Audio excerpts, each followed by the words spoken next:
Le 1er février 2022, une note interne quitte Paris et arrive dans les boîtes mail de Loire-Atlantique et de Saône-et-Loire. 2 usines fermées, 3 autres amputées, 316 contrats à durée indéterminée supprimés d'un trait de stylo. Ce n'est pas n'importe quelle usine, c'est Candia, la marque qui a inventé le lait en France. Avant 1971, le lait n'avait pas de nom. Il arrivait dans des bouteilles en verre anonymes, comme une marchandise brute. Candia a tout changé. Elle a créé le premier lait de marque nationale française, pionnier de la brique UHT, présente dans chaque réfrigérateur, chaque école, chaque café du pays pendant plus de 50 ans. À son apogée, 8 usines, un R&D 5 milliards de litres par an, un chiffre d'affaires d'6 milliards d'euros. Et pourtant, dans les années 2010, elle a déjà fermé la moitié de ses sites industriels. En 2022, encore 2 usines éteintes, 316 personnes à la rue. Comment un empire tombe-t-il sans scandale, sans fraude, sans faillite spectaculaire? La réponse est plus troublante que ça. Les Français ont simplement arrêté de boire du lait. Et un pari à 1 milliard d'euros sur la Chine vient d'exploser dans leurs mains. Candia, France, 1971. Aujourd'hui.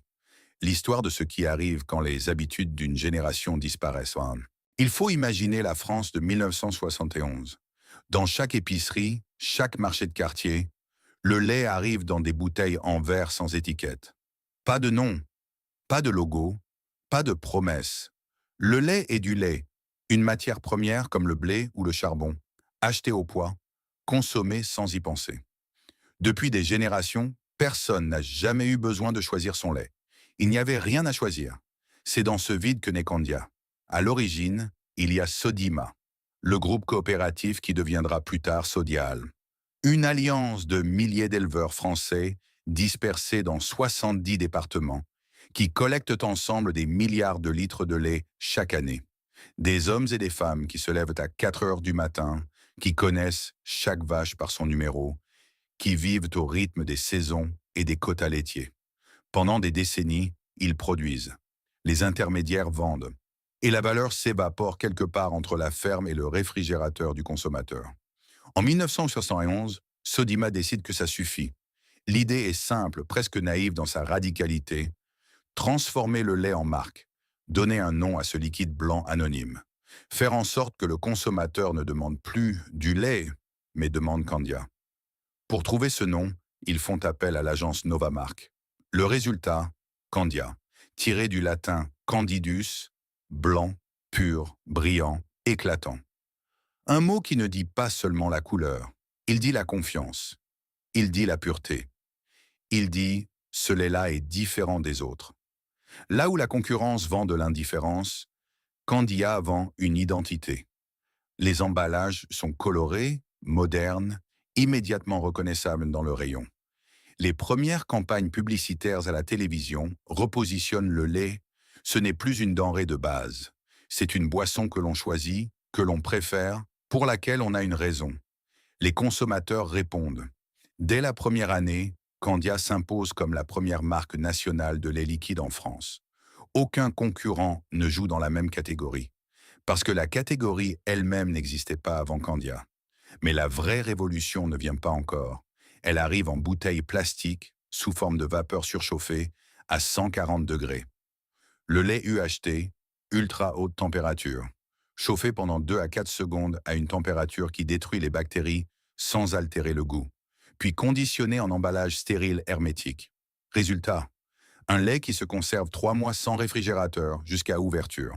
Pour les familles françaises des années 70, c'est une transformation concrète du quotidien. Plus besoin d'aller chercher du lait tous les 2 jours. Plus de risque de péremption surprise. Une brique dans le placard, disponible à tout moment. Candia est pionnière sur ce segment en France. Et ce lait-là, dans cette brique-là, avec ce logo rouge et blanc, va entrer dans la mémoire collective d'une génération entière. Il y a quelque chose d'essentiel à comprendre sur Candia, quelque chose qui explique à la fois sa grandeur et ses limites futures. Candia n'appartient pas à des actionnaires. Candia appartient aux éleveurs. Dans une coopérative comme Sodial, chaque litre de lait vendu génère une valeur qui remonte vers les fermes. Les décisions stratégiques ne se prennent pas dans un conseil d'administration dominé par des fonds d'investissement.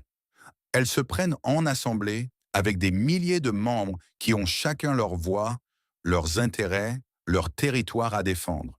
C'est un modèle profondément humain. C'est un modèle qui protège les plus vulnérables, les petits éleveurs, les régions rurales, les exploitations familiales transmises de père en fils depuis 3 générations. Mais c'est aussi un modèle où chaque décision difficile prend du temps. Beaucoup de temps. En 1971, ce n'est pas encore un problème. Le marché est en croissance. Les innovations de Candia séduisent. Les éleveurs voient leur lait valorisé comme jamais auparavant. L'avenir semble aussi blanc que le produit qu'ils fabriquent. Personne dans les fermes de Loire-Atlantique ou de Saône-et-Loire ne peut imaginer ce qui attend cette marque 50 ans plus tard. Les années 70 s'achèvent, les années 80 commencent, et Candia ne s'arrête pas. Chaque année apporte une nouvelle innovation, une nouvelle raison pour le consommateur français de tendre la main vers la brique rouge et blanche plutôt que vers n'importe quelle autre. En 1975, Candia lance Viva, un lait enrichi en vitamines, à une époque où la nutrition devient une préoccupation grand public. En 1976, c'est Candy, des laits aromatisés, chocolat, fraises, vanille, qui font entrer Candia dans les goûters des enfants français. Puis viennent les briques avec bouchons refermables, les laits infantiles, les crèmes conditionnées. Chaque lancement redéfinit ce que le consommateur attend d'un produit laitier de grande distribution. Ce n'est pas une entreprise qui suit le marché, c'est une entreprise qui crée le marché. Derrière ces innovations, une machine industrielle qui tourne à plein régime. Sodial, la coopérative mère, collecte à cette époque plus de 4 milliards de litres de lait par an auprès de 12 400 éleveurs répartis dans toute la France. Candia, la division lait de consommation, opère 8 usines sur le territoire national. Chaque matin, des millions de briques sortent des chaînes de conditionnement de Loire-Atlantique, de Saône-et-Loire, de Sarthe, d'Allier, du Rhône. Chaque soir, elles se retrouvent dans les rayons de milliers de supermarchés, de cantines scolaires, d'hôpitaux, de cafés de quartier. Les chiffres donnent le vertige. Candia produit environ 1,5 milliard de litres de lait par an. Le chiffre d'affaires de Sodial dépasse les 17 milliards de francs français au milieu des années 90. Candia contribue à elle seule près de 23% de ce total, à parité avec Yoplait, l'autre marque phare du groupe. Sodial s'impose comme la 3e coopérative laitière d'Europe, derrière les géants scandinaves Arla et Friesland Campina. Mais au-delà des chiffres, il y a quelque chose de plus difficile à mesurer et de plus puissant. La place que Candia occupe dans la vie quotidienne des Français. Le logo rouge et blanc est partout, sur les tables du petit déjeuner, dans les cartables des écoliers, avec le programme Un verre de lait à l'école, dans les cuisines des restaurants gastronomiques qui utilisent la crème Candia, dans les brasseries de province où le café au lait du matin est versé depuis une brique reconnaissable entre toutes. Il y a des générations entières de Français qui ont grandi avec Candia, qui associent inconsciemment ce logo à la chaleur d'un matin d'hiver, à l'odeur du chocolat chaud avant l'école, à la routine rassurante du quotidien. C'est ce qu'on appelle, dans les écoles de commerce, le capital de marque. Mais pour les 20 000 éleveurs de la coopérative, c'est plus simple que ça. C'est la preuve que leur travail a une valeur. Que le lait qu'ils produisent à 4 heures du matin, par tous les temps, dans toutes les saisons, ne disparaît pas dans l'anonymat d'une filière sans visage. Il a un nom, il a un logo, il a une histoire.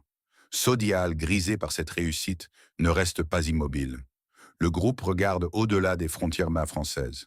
Des accords commerciaux sont signés en Tunisie, en Espagne, dans plusieurs pays d'Afrique du Nord. Candia commence à exporter son modèle, la marque nationale de lait, adaptée à d'autres marchés. L'ambition est claire, devenir un acteur laitier mondial, pas seulement un champion hexagonal. Et pourtant, sous la surface brillante de cet empire blanc, une fissure invisible commence à se former. Pas dans les usines, pas dans les bilans comptables, pas encore. Dans les habitudes, dans les réfrigérateurs, dans les choix silencieux que des millions de consommateurs font chaque semaine, sans même s'en rendre compte. Une génération est en train de changer, et avec elle, tout ce que Candia a construit en 25 ans va commencer, très lentement, à vaciller. 1996, Sodial publie ses comptes annuels. Les chiffres sont catastrophiques. Le bénéfice du groupe s'est effondré en une seule année, de 76 millions de francs à 6 millions de francs. Une chute de 90% en 12 mois. Sans scandale, sans accident industriel, sans erreur de gestion spectaculaire. La cause est brutale dans sa simplicité. Les prix des produits laitiers industriels, le beurre, la poudre de lait, le lactosérum, viennent de s'effondrer sur les marchés mondiaux. Pas à cause de Candia, pas à cause de Sodial, à cause d'une surproduction mondiale qui dépasse toute prévision et d'une dérégulation progressive des marchés agricoles européens qui laisse les coopératives françaises exposées au vent glacial de la concurrence internationale. C'est la première fissure. Elle n'est pas dans le lait de consommation. Elle est dans les fondations industrielles du groupe, dans ses activités de transformation en volume, beurre et poudre, qui représentent une part considérable du chiffre d'affaires de Sodial, mais dont les marges dépendent entièrement de prix fixés à Chicago et à Amsterdam, pas à Paris. La leçon est douloureuse et immédiate. Être grand ne protège pas. Être coopératif ne protège pas. Quand le prix mondial d'une matière première s'effondre, toute la chaîne souffre, du directeur général dans son bureau parisien jusqu'à l'éleveur qui attend son relevé de paiement à la fin du mois. Sodial encaisse le choc, se restructure en silence et commence à réfléchir à comment réduire son exposition au marché industriel à faible valeur ajoutée. L'idée de vendre les filiales fromagères et les activités de produits industriels commence à circuler dans les couloirs du siège. Le recentrage sur Yoplait et Candia, les deux marques à forte valeur perçue, devient une priorité stratégique. Mais pendant que le groupe gère cette crise-là, une deuxième fissure apparaît. Celle-ci est beaucoup plus lente, beaucoup plus profonde, et personne en 1996 ne mesure encore vraiment ce qu'elle signifie. Les Français commencent à boire moins de lait, pas de façon spectaculaire, pas du jour au lendemain. C'est une décrue silencieuse, presque imperceptible année après année, mais qui suit une logique implacable. Les études de consommation de l'époque le montrent clairement. Chaque nouvelle génération consomme moins de lait liquide que la précédente au même âge. Les individus nés dans les années 70 boivent moins que leurs parents à 20 ans. Ceux nés dans les années 80 boivent encore moins. Ce n'est pas une mode passagère, c'est un changement structurel, ancré dans les habitudes alimentaires qui se forment dans l'enfance et ne se modifient plus. Les raisons s'accumulent et se renforcent mutuellement. Les linéaires des supermarchés explosent en diversité. Jus de fruits, soda, eau aromatisée, boissons énergisantes, cafés prêts à boire.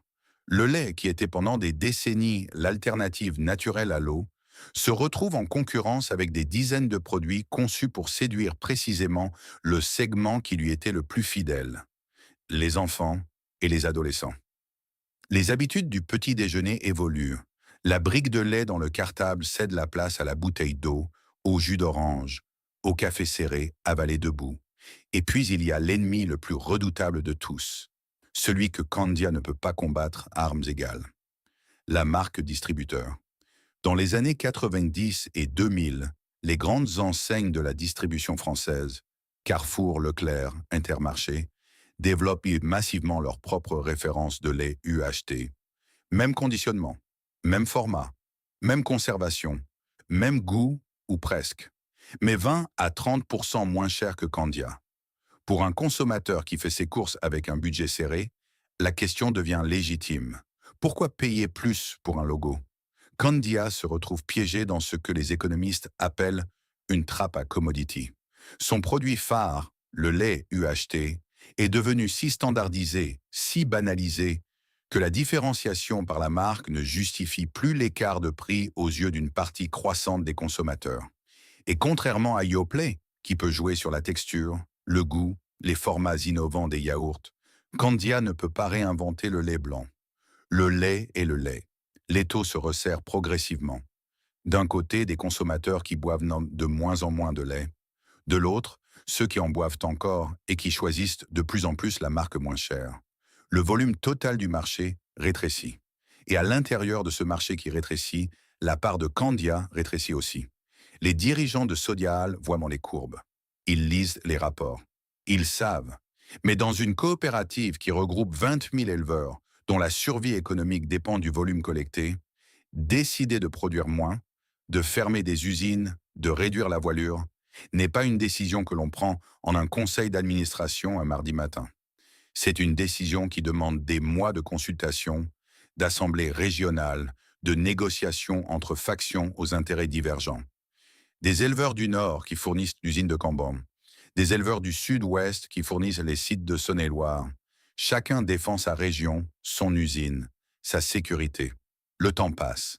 Les courbes continuent de descendre. Et en 2012, la réalité frappe avec une brutalité qu'on ne peut plus ignorer. Candia enregistre une perte opérationnelle de 26 millions d'euros sur un chiffre d'affaires d'1,2 milliard. C'est la première fois que les chiffres rouges atteignent cette ampleur et sont rendus publics. Maxime Vandoni, directeur général de Candia, choisit les mots avec soin, mais ne peut pas édulcorer la réalité. Il faut restructurer pour survivre face à la concurrence allemande et face à Lactalis sur le marché français. Deux fissures, deux logiques différentes, deux temporalités différentes. La première, l'effondrement des prix industriels en 1996, est violente, soudaine, visible. On peut la gérer, on peut s'adapter. La seconde, le désengagement progressif des Français vis-à-vis du lait, est lente, sourde, invisible. On ne peut pas s'adapter à ce qu'on refuse de voir comme permanent. Et c'est précisément cette deuxième fissure qui va, année après année, saper les fondations de l'Empire blanc. Novembre 2012, les représentants syndicaux de Candia sont convoqués à une réunion du comité central d'entreprise. Ce matin-là, la direction présente un document de plusieurs dizaines de pages, un plan de réorganisation industrielle et logistique, des graphiques, des projections, des chiffres. 3 usines vont fermer, Saint-Yor dans l'Allier, Villefranche-sur-Saône dans le Rhône, le Lude dans la Sarthe, les 2 premières d'ici fin 2013, la 3e d'ici mi-2014. Candia passera de 8 usines à 5.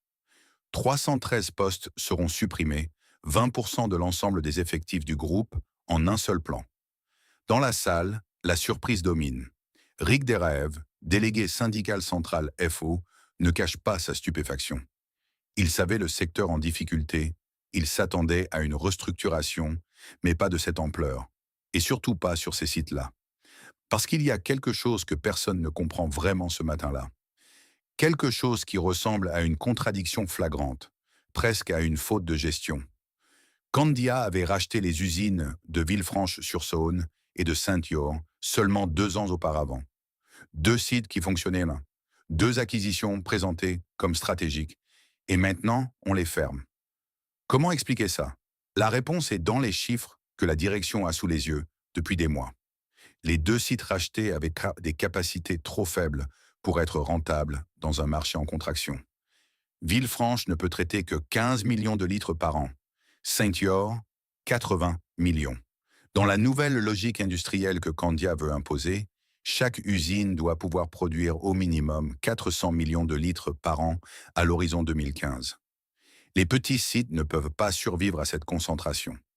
L'objectif est de massifier la production sur les 5 usines restantes pour réduire les coûts unitaires et rester compétitif face aux producteurs allemands qui opèrent déjà à cette échelle. Maxime Vandoni, directeur général de Candia, est direct devant les caméras.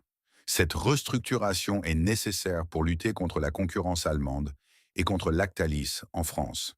Pas de circonvolution, pas de langue de bois.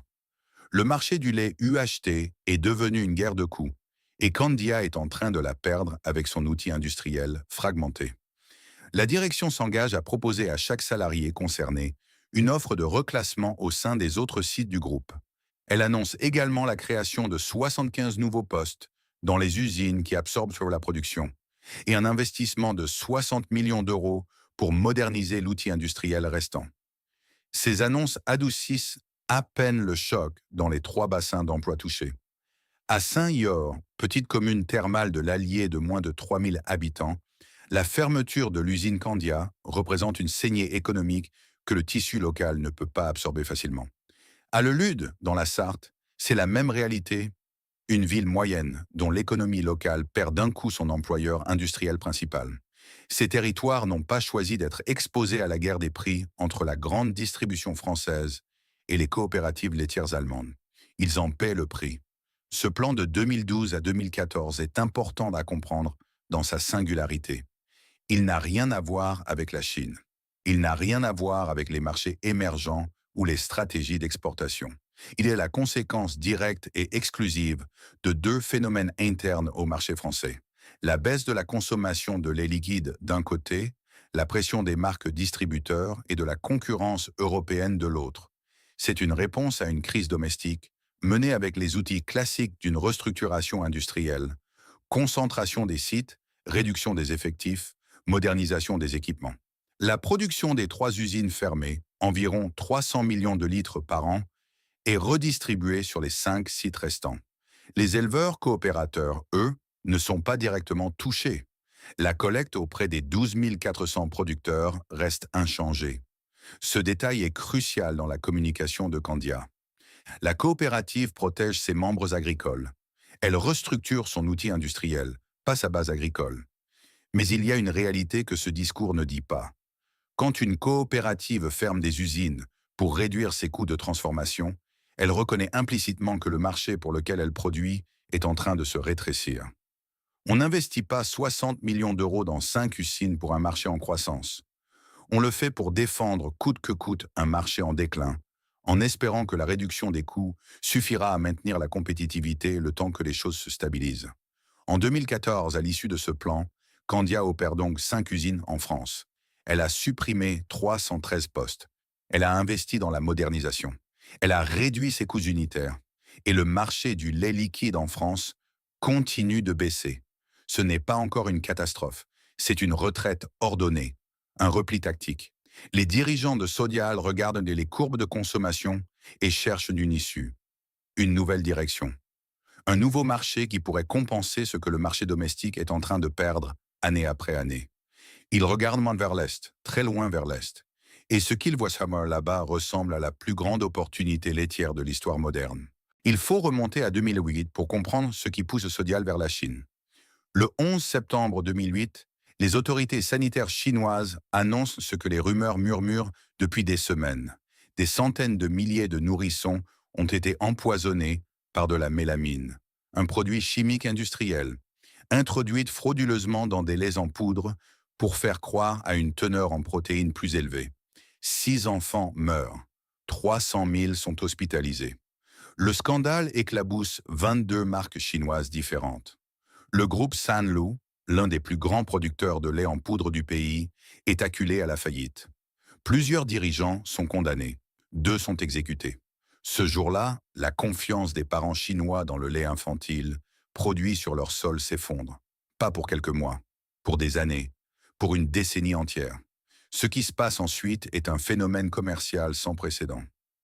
Des millions de familles chinoises, classe moyenne urbaine en pleine expansion, revenus en hausse, enfants uniques à protéger à tout prix, se retournent vers les laits en poudre importés d'Europe, d'Australie, de Nouvelle-Zélande.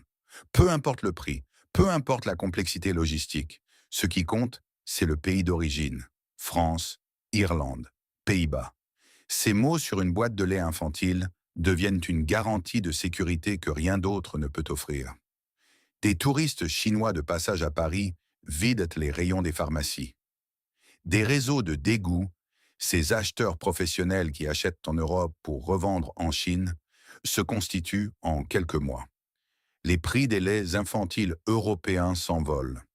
Certaines références se négocient en Chine 2 fois, parfois 3 fois leur prix de vente européen.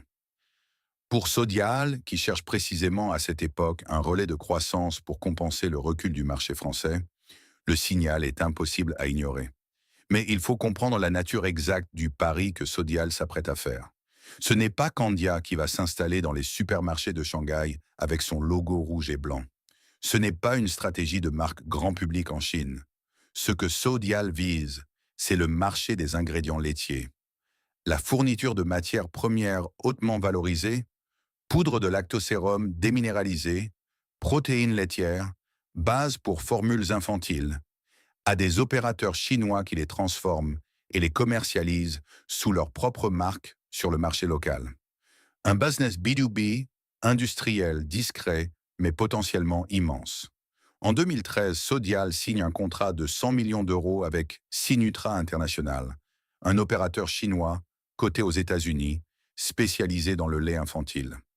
L'accord prévoit la construction d'une usine commune en France sur le sol breton pour produire du lait en poudre et des ingrédients destinés au marché chinois. Sodial fournit le lait, Sinutra fournit le capital, l'expertise en formulation infantile et l'accès au marché chinois. La complémentarité semble parfaite. En 2016, l'usine de Carex, en Bretagne, ouvre ses portes. Sinutra y a investi 170 millions d'euros. La capacité de production, entre 65 000 et 80 000 tonnes par an, soit plus du double de l'ensemble de la production de poudres infantiles de Sodial à cette époque. Le site doit absorber 288 millions de litres de lait par an, collectés auprès des éleveurs membres de la coopérative. Pour ces agriculteurs bretons, Caresse représente une promesse concrète. Leur litre de lait, valorisé non plus comme une commodity à prix bas sur le marché européen, mais comme une matière première premium destinée à des parents chinois prêts à payer le prix fort pour la sécurité de leurs enfants. Dans les conseils d'administration de Sodial, dans les assemblées régionales des éleveurs, le raisonnement tient en une phrase. Si les Français arrêtent de boire du lait, les Chinois prendront le relais. C'est une phrase séduisante. Elle a la logique des grandes cartes mondiales qu'on déroule lors des présentations stratégiques. Un marché qui décline ici, compensé par un marché qui explose là-bas. 1,4 milliard de consommateurs potentiels. Une classe moyenne qui se constitue à une vitesse vertigineuse. Une demande structurelle pour les produits laitiers européens, portée par une méfiance durable envers les producteurs locaux. Tout semble s'aligner. Mais sous la surface de ce scénario optimiste, trois réalités sont en train d'évoluer en Chine que personne à Caresse, ni à Paris, ni dans les fermes bretonnes qui livrent leur lait chaque matin, ne voit venir avec la clarté nécessaire. La première, le gouvernement chinois est en train de reconstruire méthodiquement la confiance dans ses propres producteurs laitiers nationaux, avec des normes renforcées, des contrôles accrus et une politique active de soutien aux champions domestiques. La deuxième, la génération de parents traumatisés par le scandale de 2008 est en train de vieillir. Leurs enfants grandissent, et la génération suivante de jeunes parents chinois, nés avec l'Internet et les réseaux sociaux, développe une relation plus nuancée avec les marques étrangères, pas nécessairement plus favorable. La troisième, la plus silencieuse et la plus dévastatrice de toutes, depuis 2016, le taux de natalité chinois commence à chuter. Lentement d'abord, puis de plus en plus vite, l'enfant unique, la politique démographique, l'urbanisation, le coût de la vie dans les métropoles chinoises, tout converge vers un rétrécissement progressif mais inexorable du marché des laits infantiles. Le pari de Carex repose sur l'hypothèse que la demande chinoise pour le lait infantile français va croître pendant des années. Cette hypothèse est en train de devenir fausse au moment même où l'usine sort de terre. Personne ne le sait encore. Mais à Sinutra, on commence à le sentir. 2017. L'usine de Carex tourne depuis un an. Les chaînes de production fonctionnent. Les tours de séchage transforment le lait breton en poudre fine et blanche. Les camions arrivent chaque matin avec leurs citernes pleines. Techniquement, industriellement, tout fonctionne comme prévu. Sauf que les commandes de Sinutra ne sont pas au rendez-vous. Les volumes attendus, ceux qui justifiaient les 170 millions d'euros d'investissement, ceux qui avaient été présentés aux éleveurs bretons comme la garantie d'un débouché stable pour leur lait, ne se matérialisent pas. Sinutra peine à écouler sur le marché chinois les produits fabriqués à Carhaix. Les prévisions de vente, bâties sur l'hypothèse d'une demande chinoise en croissance continue, se heurtent à une réalité commerciale bien moins favorable. Les raisons s'accumulent en silence, comme de l'eau qui filtre sous une porte. D'abord, la réglementation. Depuis 2016, Pékin a durci massivement les conditions d'importation et d'enregistrement des laits infantiles étrangers sur son territoire. L'objectif est explicite. Favoriser la consolidation des producteurs nationaux, limiter la fragmentation du marché et reconstruire la réputation de l'industrie laitière chinoise après le désastre de 2008. Pour Sinutra, qui devait commercialiser sous plusieurs marques différentes les produits de Carex, ces nouvelles règles créent des obstacles administratifs considérables qui ralentissent la mise en marché et réduisent les volumes commercialisables. Ensuite, la concurrence domestique. Les géants laitiers chinois, Yili, Mengniu, ont massivement investi depuis 2008 pour reconstruire leur crédibilité. Leurs nouvelles usines sont modernes, leurs standards de contrôle qualité ont été réformés en profondeur et leurs campagnes de communication martèlent un message simple: la Chine sait faire du bon lait. Une partie des jeunes parents chinois commencent à réévaluer les marques locales. L'écart de prix entre un lait infantile importé et un produit national premium se justifie de moins en moins aux yeux d'un consommateur informé. Enfin, la démographie. Les données de 2016 et 2017 confirment ce que les démographes anticipaient. Le taux de natalité chinois est en train de baisser, malgré l'abandon de la politique de l'enfant unique en 2015. Les jeunes couples urbains chinois font moins d'enfants qu'espéré. Le coût de l'éducation, du logement, de la vie dans les grandes métropoles pèse sur les décisions familiales. Le marché des laits infantiles, loin de croître indéfiniment, commence à montrer ses limites structurelles. À Carex, les tensions montent. Des rapports font état de différends entre Sinutra et les fournisseurs locaux. Des frictions apparaissent avec le personnel du site. La direction de Sinutra France et les équipes opérationnelles peinent à s'accorder sur les priorités. L'usine, conçue pour produire entre 65 000 et 80 000 tonnes par an, tourne en dessous de ses capacités optimales. Chaque mois qui passe sans que les volumes prévus ne soient atteints aggrave le déséquilibre économique du projet. En 2018, Sinutra entame des discussions avec Sodial. L'entreprise chinoise cherche à céder une partie du site. Les termes exacts ne sont pas rendus publics, mais la trajectoire est claire pour quiconque suit le dossier de près. Sinutra ne peut pas assumer seule la charge d'une usine de cette taille avec des débouchés commerciaux aussi inférieurs aux prévisions. Le 12 mars 2019, Sodial annonce avoir pris le contrôle des opérations de production de l'usine de Carex. La coopérative française reprend la fabrication. 180 travailleurs sont transférés sous la responsabilité de Sodial. 300 autres restent sous l'autorité de Sinutra France, qui conserve les opérations de conditionnement et d'emballage. Sinutra demeure client de Sodial pour la moitié de la production du site. L'autre moitié sera proposée à d'autres clients, y compris en Chine. Damien Lacombe, président de Sodial, présente l'opération comme une bonne nouvelle pour les 20 000 membres de la coopérative. Il souligne que Sodial avait prévu de construire une nouvelle usine de poudres infantiles et que la reprise de Carex rend ce projet inutile. La coopérative récupère ainsi un outil industriel de grande capacité sans avoir à financer sa construction. Mais derrière ce discours maîtrisé, la réalité est moins confortable. Sodial hérite d'une usine surdimensionnée, dont la capacité théorique de production dépasse largement ce que le marché mondial des ingrédients laitiers infantiles peut absorber dans un contexte de demande chinoise en recul. La coopérative va devoir trouver de nouveaux clients pour remplir ses tours de séchage. Des clients qui n'existent pas encore, sur des marchés qui ne sont pas encore identifiés, à des prix qui ne sont pas encore négociés. Et pendant que Sodial gère cette reprise compliquée en Bretagne, le marché du lait liquide en France continue de se contracter.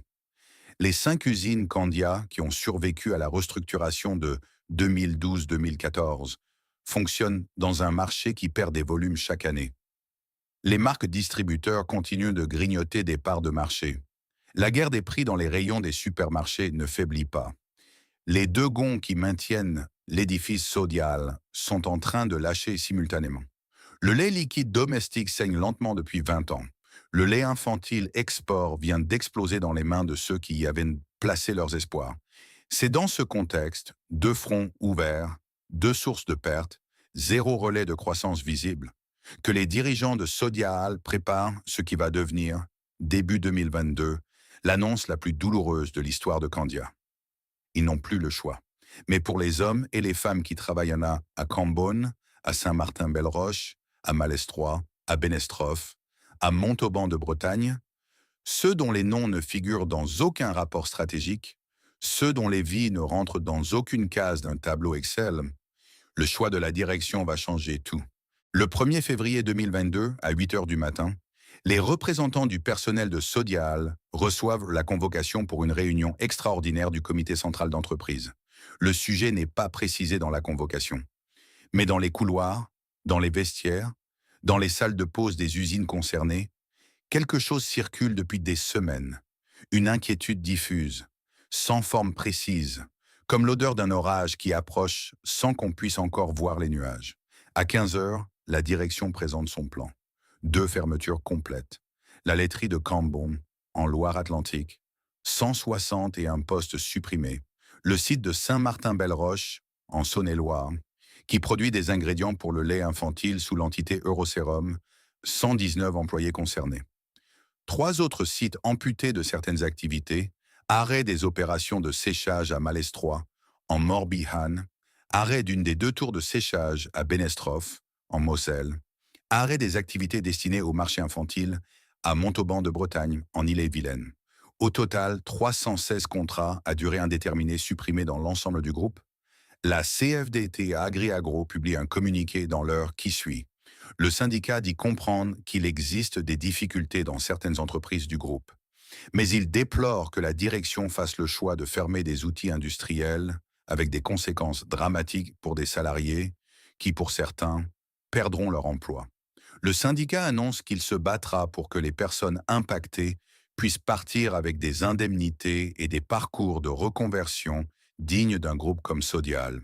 Sodial, de son côté, prend un engagement public, proposer à chacun des collaborateurs concernés au moins un emploi en interne dans le groupe et les accompagner dans une recherche extérieure si nécessaire.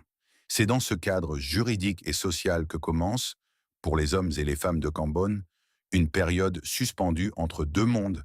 Ils sont encore employés. Ils viennent encore travailler. Les machines tournent encore. Mais tout le monde sait que la fin est fixée. La laiterie de Cambon fermera ses portes au 2e trimestre 2023. Cambon est une commune de Loire-Atlantique de moins de 4000 habitants, nichée dans un bocage qui sent l'herbe mouillée et le fumier de vaches les matins d'automne. La laiterie y est implantée depuis si longtemps que les habitants de la région la désignent simplement comme la laiterie. Pas besoin de préciser laquelle. Pas besoin de donner un nom. Il n'y en a qu'une. Il n'y en a jamais eu qu'une. Quand France Info envoie une équipe sur place au lendemain de l'annonce, une ouvrière accepte de témoigner devant la caméra. Elle choisit ses mots avec soin, comme quelqu'un qui essaie de rester digne face à quelque chose qu'elle n'a pas encore tout à fait intégré. On savait que l'activité était plutôt basse, dit-elle. Mais on ne s'attendait pas à ce que l'usine ferme complètement. Cette phrase contient tout. Le savait-on vraiment? Oui et non. On savait que le marché du lait UHT était difficile. On savait que les volumes baissaient. Mais entre savoir que les affaires vont mal et recevoir une convocation qui vous annonce que dans 15 mois votre lieu de travail n'existera plus, il y a un gouffre que la raison ne peut pas entièrement anticiper. À Cambon, les 161 salariés concernés ont des profils très différents. Il y a ceux qui ont 20 ans de maison, qui ont appris leur métier ici, et qui ont vu leurs enfants grandir dans ce village pendant que les machines tournaient. Pour eux, l'offre de reclassement interne que propose Sodial signifie concrètement une chose, quitter la Loire-Atlantique. Parce que les 2 usines qui récupèrent la production de Cambon sont à Aweng dans le nord et à Vienne en Isère. Des centaines de kilomètres, une autre région, une autre vie. Il y a ceux qui ont 35 ans, 2 enfants en bas âge, un crédit immobilier en cours. Ceux-là calculent. Ils regardent les offres d'emploi dans un rayon de 50 kilomètres autour de Cambon. Ils appellent Pôle emploi. Ils commencent à mesurer ce que signifie concrètement se reconvertir dans un bassin d'emploi rural où les postes industriels qualifiés ne sont pas légion. Et puis, il y a les éleveurs. Ceux qui livrent leur lait à la laiterie de Cambon depuis des années, parfois depuis des décennies. Pour eux, la fermeture du site n'entraîne pas une perte d'emploi directe. La coopérative s'est engagée à maintenir la collecte. Mais dans la pratique, la fermeture d'un point de transformation local modifie les circuits de collecte, allonge les distances et, dans certains cas, fragilise des contrats qui semblaient acquis. Un éleveur qui livre à Cambon depuis 15 ans ne sait pas encore, en février 2022, si son lait sera valorisé au même niveau une fois le site fermé. L'incertitude s'installe dans les étables autant que dans les vestiaires de l'usine. À Saint-Martin-Belle-Roche, près de Mâcon, en Saône-et-Loire, la situation est différente dans sa forme, mais identique dans sa substance. Le site Eurosérum produit des ingrédients laitiers infantiles. Ces poudres de lactosérum déminéralisées, dont la demande chinoise, étaient censées tirer la croissance. 119 personnes y travaillent. Ce sont des techniciens, des opérateurs de séchage, des agents de laboratoire qui contrôlent la composition des poudres produites. Des métiers spécialisés, acquis au fil des années, qui ne se transfèrent pas facilement vers n'importe quel autre secteur industriel. La direction de Sodiaal justifie cette fermeture par une baisse continue des ventes et des surcapacités dans le secteur des ingrédients laitiers infantiles, particulièrement affecté par la chute de la demande chinoise. C'est d'une explication exacte. C'est aussi, pour les 119 personnes concernées, une abstraction économique qui ne change rien à leur réalité immédiate. Les semaines qui suivent de l'annonce du 1er février sont étranges. Dans les 2 usines condamnées, les machines continuent de tourner. Le lait continue d'arriver, les briques continuent de sortir des chaînes. Parce que la fermeture n'est pas immédiate, elle est planifiée, encadrée juridiquement, soumise à des procédures de consultation qui prennent des mois. Il faut continuer à travailler dans un lieu dont on sait qu'il va disparaître. Il faut continuer à se lever à 5 heures du matin pour faire tourner des machines que l'on sait condamner. Il faut continuer à être professionnel dans un contexte qui rend le professionnalisme presque absurde. C'est cette période, entre l'annonce et la fermeture effective, qui est peut-être la plus difficile à vivre. Pas le dernier jour, qui a au moins la clarté d'une conclusion. Mais les mois d'entre-deux, où l'on est encore là sans vraiment y être, où l'on continue à faire semblant que les gestes du quotidien ont encore le même sens qu'avant. Le dernier jour de la laiterie de Cambonne arrive au printemps 2023. Les dernières briques de lait Candia sortent de la chaîne de conditionnement.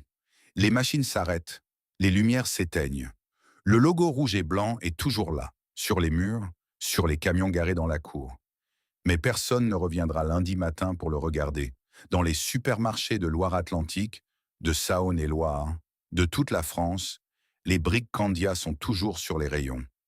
Le consommateur qui tend la main vers cette brique rouge et blanche ne sait pas que l'usine qui l'a fabriquée n'existe plus. Il ne sait pas que la personne qui a conditionné cette brique cherche peut-être du travail depuis 6 mois. Il ne sait pas que l'éleveur qui a fourni le lait essaie de comprendre ce que vaut maintenant son contrat avec la coopérative.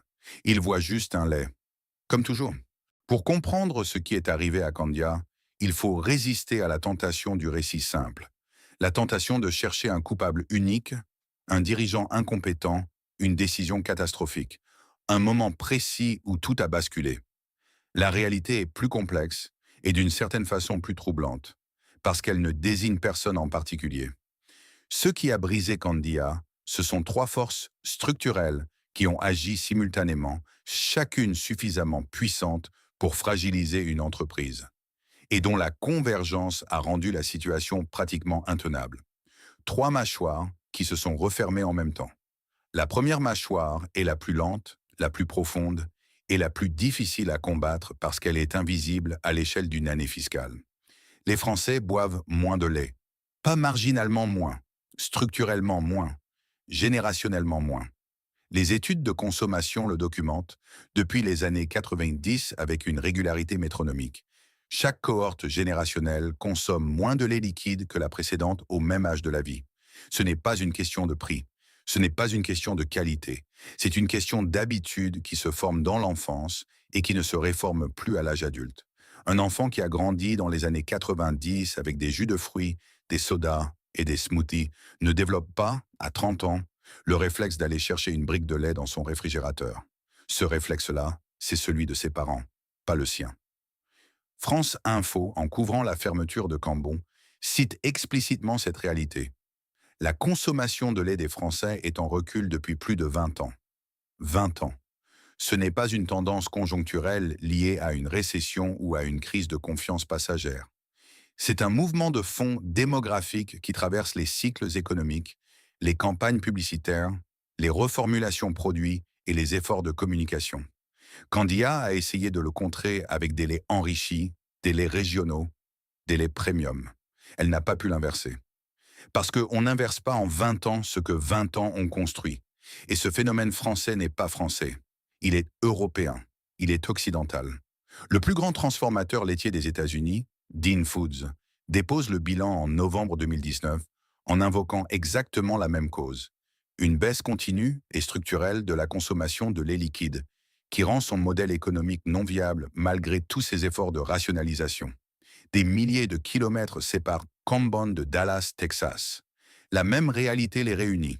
La deuxième mâchoire est la trappe à commodity. Le lait UHT est, par nature, un produit difficile à différencier.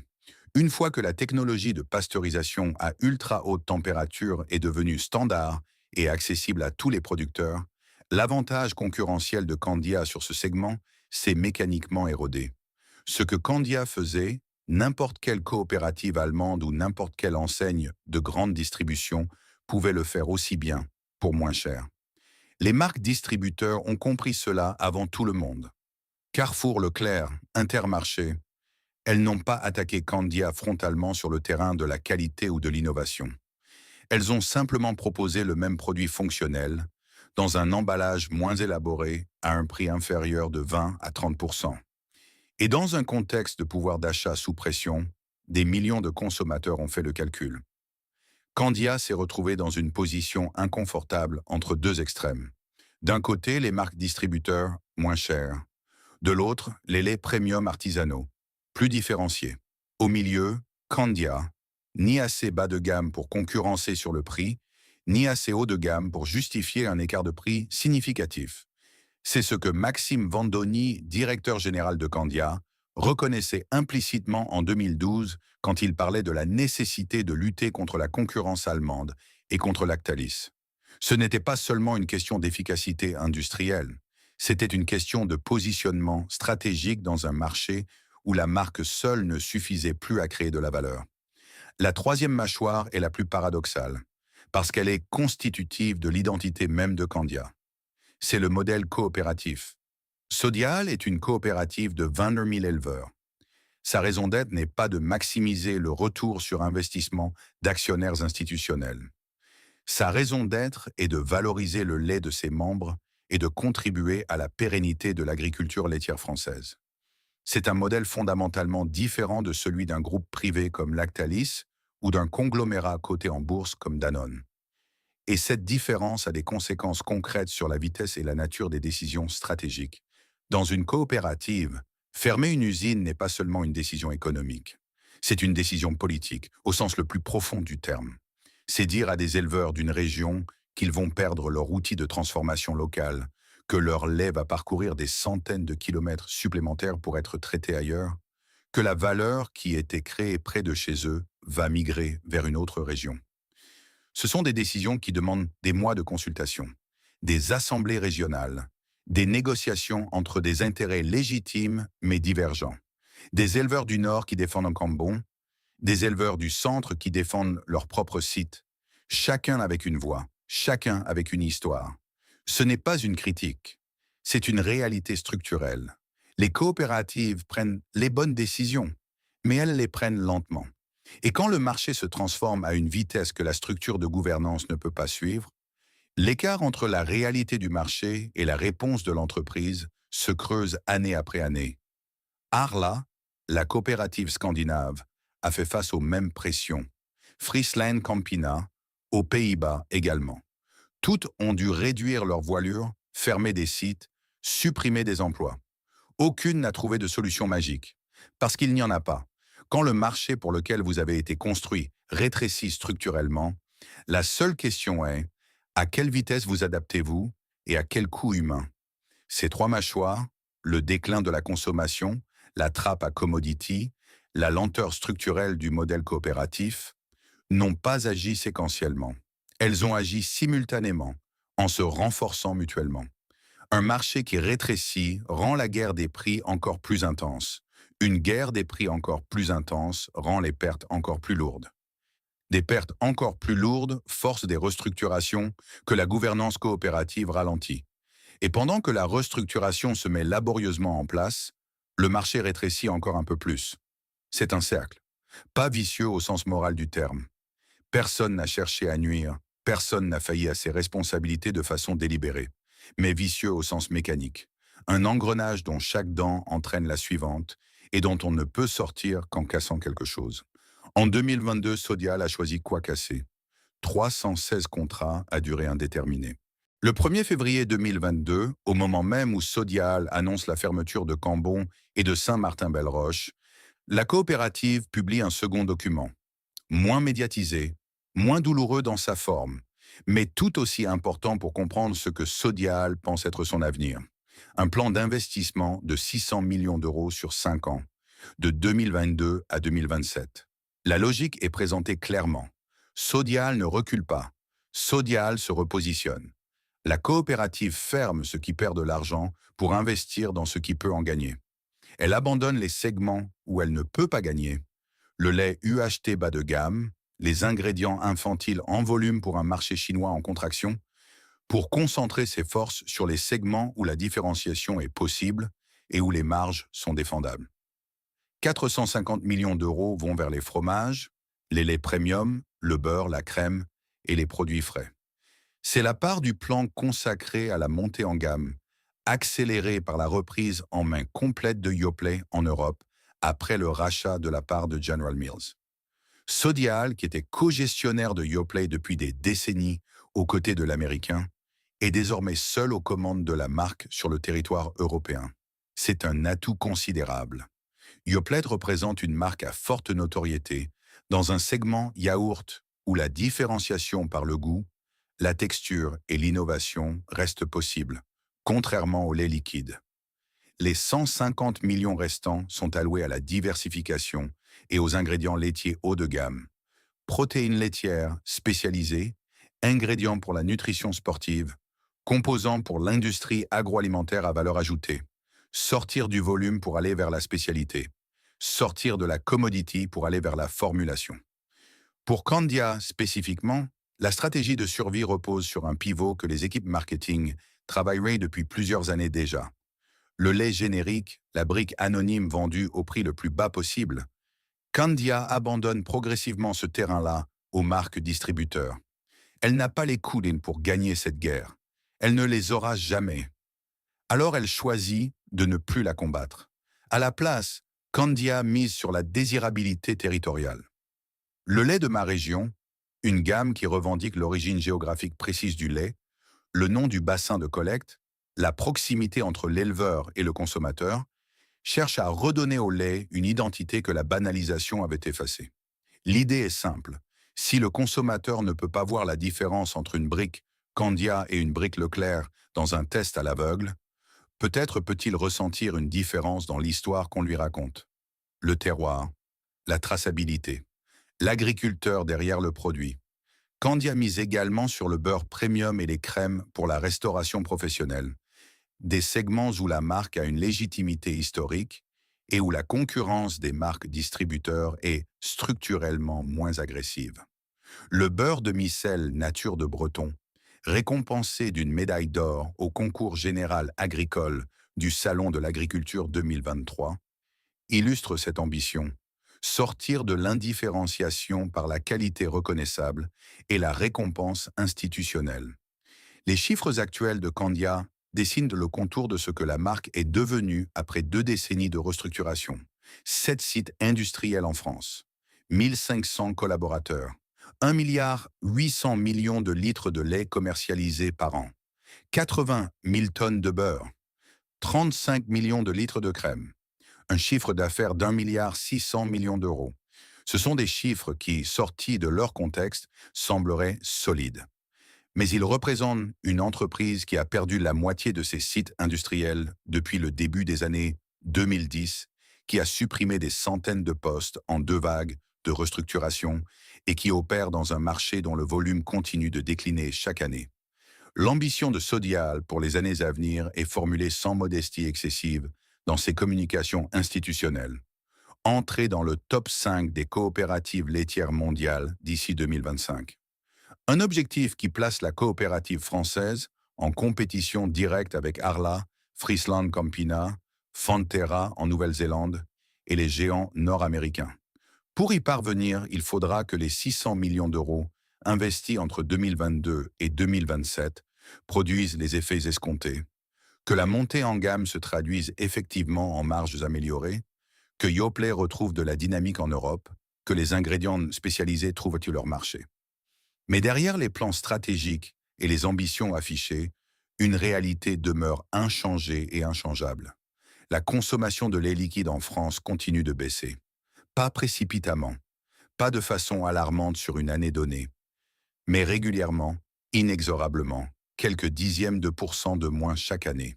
Chaque nouvelle cohorte de jeunes adultes qui entrent dans la vie active et constituent son foyer, le fait avec des habitudes alimentaires dans lesquelles le lait liquide occupe une place moindre que dans le foyer de ses parents. Aucune campagne de communication, aucune reformulation produit, aucun repositionnement premium ne peut modifier ce mouvement de fond. Ce que Sodiaal peut faire, ce qu'elle fait, c'est s'adapter à ce marché qui rétrécit en capturant une part plus rentable, plutôt qu'en se battant pour maintenir une part volumique qui ne génère plus assez de valeur pour justifier l'investissement. C'est une stratégie défensive intelligente. Ce n'est pas une stratégie de croissance. Et c'est peut-être, pour une coopérative dont la mission première est de valoriser le lait de ses éleveurs membres, la question la plus difficile à résoudre. Comment expliquer à un éleveur de 40 ans, dont le père et le grand-père ont livré leur lait à la même coopérative depuis 3 générations, que l'avenir de son lait ne passe plus par une brique de lait dans un réfrigérateur français, mais par une protéine spécialisée dans un complément alimentaire ou par un beurre premium dans une épicerie fine? La transition est possible, elle est en cours, mais elle demande du temps, des investissements et une confiance que les fermetures de 2022 ont entamée. À Cambon, l'usine est fermée. Le site attend une reconversion industrielle que les élus locaux appellent de leur vœu sans savoir encore ce qu'elle prendra comme forme. À Saint-Martin-Belle-Roche, même silence, même attente. Les territoires qui ont perdu leurs usines ne récupèrent pas automatiquement autre chose à la place. Ils attendent. Et parfois, ils attendent longtemps. Le 12 novembre 2019, à Dallas, Texas, une entreprise dépose une demande de mise sous protection du tribunal des faillites américains. Son nom, Dean Foods, son activité, transformer et distribuer du lait liquide aux États-Unis. Sa taille, le plus grand processeur laitier du pays, avec des dizaines d'usines réparties sur l'ensemble du territoire américain, des milliers d'employés, des décennies d'histoire. Dans son communiqué, le PDG Eric Beringhoz choisit des mots qui auraient pu être écrits par n'importe quel dirigeant de Sodiaal.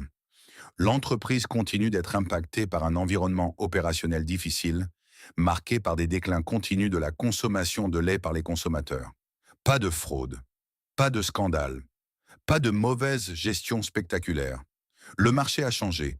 Le modèle ne pouvait plus suivre.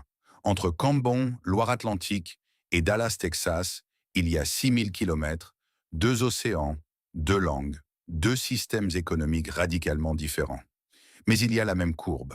La courbe descendante de la consommation de lait liquide dans les pays occidentaux, une ligne qui plie depuis les années 90 et qui ne s'est jamais redressée durablement, malgré toutes les campagnes publicitaires, toutes les reformulations, toutes les tentatives de repositionnement. Ce n'est pas une coïncidence franco-américaine, c'est un mouvement continental puis mondial. En Europe du Nord, Arla, la coopérative dano-suédoise qui figure dans le top 3 mondial des coopératives laitières, a fermé plusieurs sites de production au cours des années 2010 et 2020, dans des pays aussi différents que le Royaume-Uni, l'Allemagne et le Danemark. Friesland Campina, la coopérative néerlandaise, a mené des restructurations similaires, supprimé des milliers de postes, cédé des activités jugées non stratégiques. Même les géants ne sont pas à l'abri de la même arithmétique implacable. Quand le volume du marché diminue, il faut réduire la capacité de production ou mourir lentement d'une asphyxie par les coûts des fixes. Et puis il y a la Chine, non plus comme marché d'espoir, mais comme facteur aggravant. Pendant une décennie, l'industrie laitière européenne a regardé vers la Chine comme vers une soupape de sécurité démographique. 1,4 milliard de consommateurs. Une classe moyenne en expansion. Une méfiance durable envers les producteurs locaux depuis le scandale de 2008. L'équation semblait simple. Ce que l'Europe perd en consommation domestique, la Chine le compensera en demande d'importation. Cette équation est en train de devenir fausse sur 2 fronts simultanément. Le premier, les producteurs chinois ont reconstruit leur crédibilité. Yili et Mengniu, les deux géants laitiers chinois, ont massivement investi dans la modernisation de leurs outils industriels, dans la traçabilité, dans la communication auprès des consommateurs. Une partie des jeunes parents chinois nés après 1990, qui n'ont pas de souvenir direct du scandale de 2008 comme d'un traumatisme personnel, commencent à reconsidérer les marques nationales. L'écart de prix entre un lait infantile importé et un produit national premium se justifie de moins en moins à leurs yeux. Le second, et le plus structurel, le taux de natalité chinois s'effondre. En 2016, la Chine abandonne officiellement sa politique de l'enfant unique pour autoriser 2 enfants par couple. Les démographes anticipent un baby boom. Il n'a pas eu lieu. En 2021, Pékin autorise 3 enfants. Toujours rien.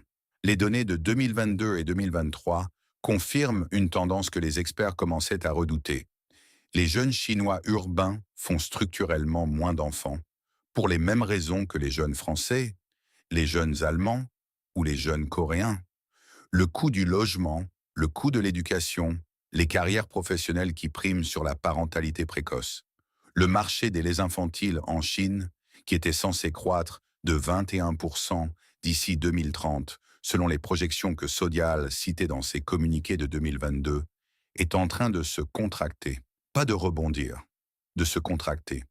Les usines européennes construites ou agrandies pour alimenter cette demande, comme Carhex en Bretagne, se retrouvent avec des capacités excédentaires dans un marché qui ne les absorbera pas.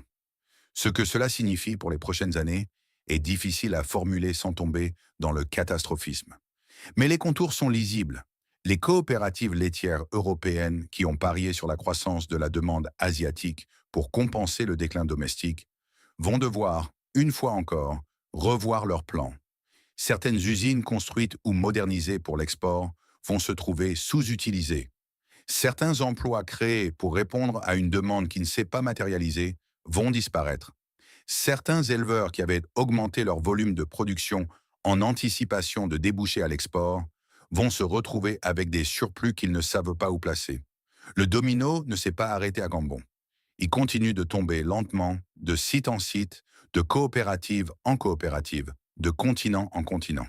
Et pour les hommes et les femmes qui se lèvent à 4 heures du matin dans les fermes de Loire-Atlantique, de Saône-et-Loire, mais aussi de Morbihan, de Bretagne, de toutes les régions laitières de France et d'Europe, ceux dont le travail quotidien alimente cette industrie depuis des générations.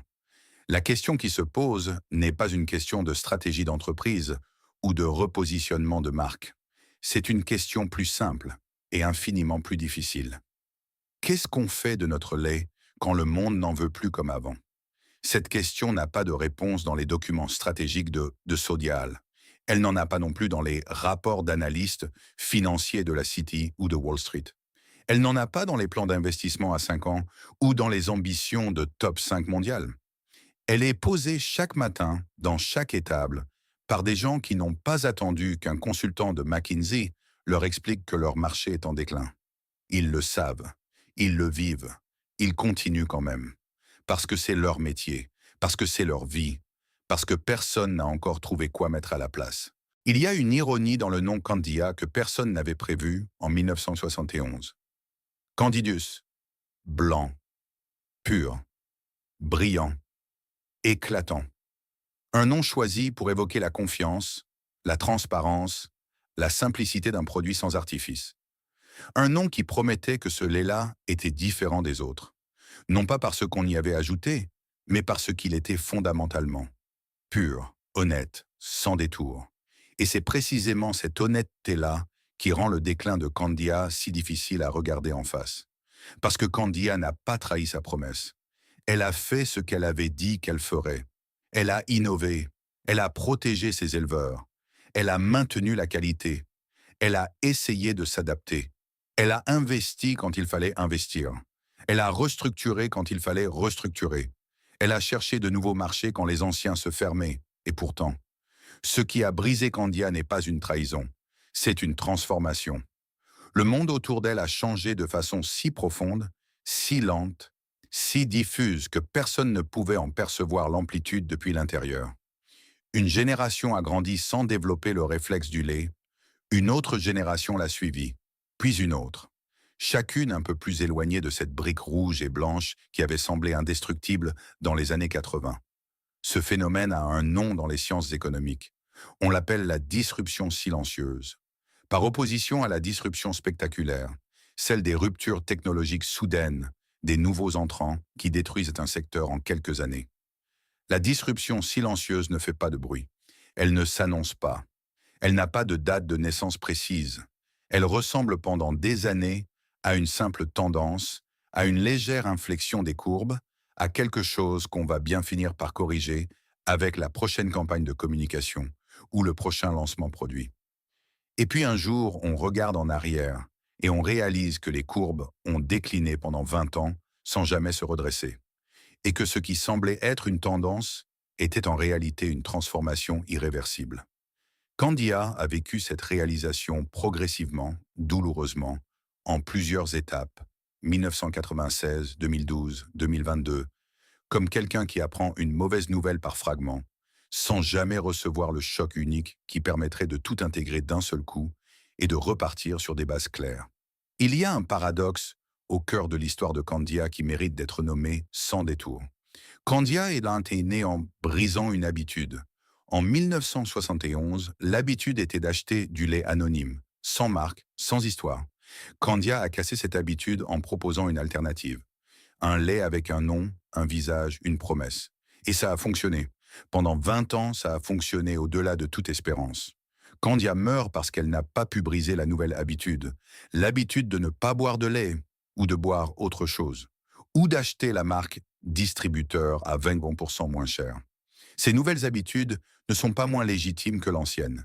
Elles sont simplement les habitudes d'une époque différente, d'une génération différente, d'un monde où le réfrigérateur contient désormais des boissons végétales, des eaux aromatisées, des jus pressés à froid et des cafés en dosette.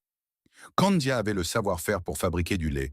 Elle n'avait pas le savoir-faire pour fabriquer le désir de boire du lait chez des consommateurs qui avaient appris à s'en passer. Il y a aussi une leçon dans le modèle coopératif, une leçon nuancée, qui n'est ni une condamnation ni une apologie. Les coopératives comme Sodial ont été conçues pour protéger les plus vulnérables d'un système agricole qui, livré à lui-même, broie les petits producteurs au profit des grands distributeurs. Dans cette mission-là, Sodial a réussi. Les 22 000 éleveurs membres de la coopérative ont, pendant des décennies, bénéficié d'une protection et d'une valorisation de leur lait qu'aucune relation commerciale individuelle avec un grand groupe privé ne leur aurait garanti. Mais cette même structure, démocratique, consultative, fondée sur le consensus, a des limites qui deviennent des handicaps quand la vitesse d'adaptation devient une question de survie. Lactalis, groupe privé familial, peut décider en quelques semaines de racheter une usine, de fermer un site, de pivoter vers un nouveau segment. Sodial doit convaincre des milliers de membres aux intérêts divergents avant de prendre une décision similaire. Ce n'est pas une faiblesse morale, c'est une contrainte structurelle. Et dans un marché qui se transforme rapidement, cette contrainte a un coût que les bilans finissent par documenter. La question que pose l'histoire de Candia, et qu'elle laisse sans réponse définitive, est la suivante. Peut-on construire un modèle économique qui soit à la fois juste pour les producteurs et agile face aux transformations du marché? Peut-on être démocratique et réactif, solidaire et compétitif? Ces deux logiques ne sont pas nécessairement incompatibles, mais les réconcilier demande une intelligence organisationnelle que peu d'entreprises, coopératives ou non, ont réussi à développer durablement. Les 316 personnes qui ont perdu leur emploi en 2022 ne sont pas les victimes d'une faute. Elles sont les victimes d'une convergence, d'habitudes qui changent, de marchés qui rétrécissent, de paris qui échouent, de structures qui peinent à s'adapter. Ce n'est pas une consolation. Cela n'efface pas les crédits à rembourser, les enfants à nourrir, les projets de vie à reconstruire. Mais comprendre ce qui s'est passé, vraiment comprendre, sans chercher un coupable commode, est peut-être la seule façon d'éviter que ça se répète ailleurs, dans d'autres usines, dans d'autres régions, pour d'autres familles, parce que Cambon ne sera pas la dernière. Les courbes de consommation de lait continuent de descendre. Les taux de natalité continuent de baisser en Chine, en Corée, au Japon et bientôt dans d'autres économies émergentes. Les marques distributeurs continuent de grignoter les parts de marché des marques nationales dans tous les segments alimentaires standardisés. Et les coopératives laitières de toute l'Europe continuent de chercher chaque année comment valoriser un peu mieux un lait que le monde consomme un peu moins. En 1971, quelqu'un a eu l'idée de donner un nom blanc à quelque chose d'anonyme. Candidus. Et pendant 50 ans, ce nom a signifié quelque chose. Dans les réfrigérateurs, dans les cartables, dans les mémoires d'enfance de millions de Français. Aujourd'hui, le nom est toujours là, sur les rayons des supermarchés, sur les camions qui roulent sur les autoroutes françaises, sur les emballages de beurre et de crème que les boulangers utilisent chaque matin. Mais les usines de Cambon et de Saint-Martin-Belle-Roche sont silencieuses. Et quelque part entre ce nom qui reste et ces usines qui se taisent, il y a toute la distance entre ce qu'une époque peut construire et ce qu'une autre peut défaire. Sans mauvaise intention, sans violence déclarée, juste par la force tranquille et implacable du changement. Candidus, blanc, pur, éclatant, et fragile comme tout ce qui est blanc.